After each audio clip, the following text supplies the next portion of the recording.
عقل مند آدمی اپنے سارے انڈے کبھی ایک ٹوکری میں نہیں رکھے گا۔ محتاط لوگ عموماً کم غلطیاں کرتے ہیں۔ شکستہ کشتیوں کو ساحل کے قریب ہی رہنا چاہیے۔ دوسروں کی بدقسمتی سے احتیاط کا درس لو۔ بغیر دیکھے کوئی چیز منہ میں نہ ڈالو اور بغیر پڑھے کبھی دستخط نہ کرو۔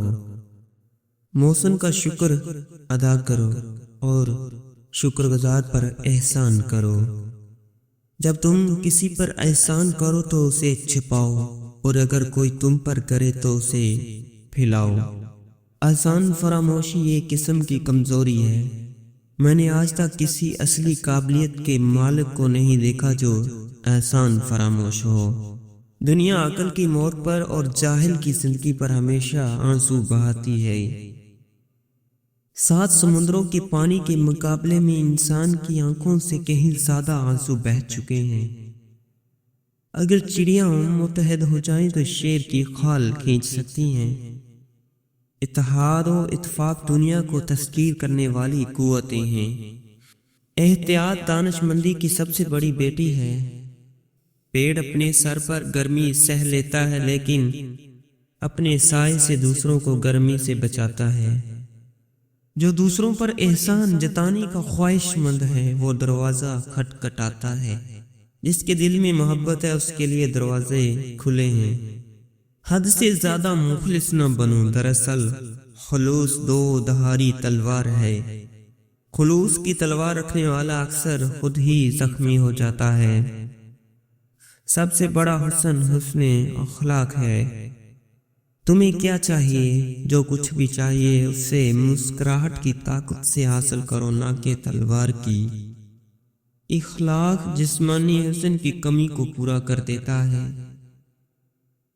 دوسروں کو اپنے جذبہ اخلاق و احترام سے متعارف کرانے کا نام ہی اخلاق ہے۔ صرف اچھے مت بنو، کسی مقصد کے حصول کے لیے اچھے بنو۔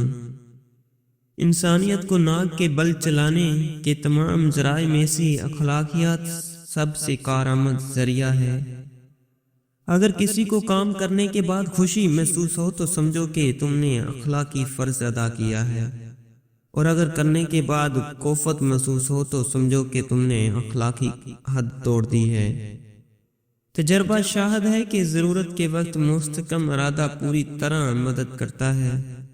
ہم اپنے اچھے سے اچھے کاموں سے بھی شرمندہ ہو سکتے ہیں۔ لوگ صرف اس ارادے کو دیکھ سکیں جس کی تحریک سے وہ کام کیے گئے تھے۔ جو آدمی ارادہ کر سکتا ہے اس کے لیے کچھ بھی ناممکن نہیں۔ دنیا کی ہر چیز قوت ارادی پر منحصر ہے۔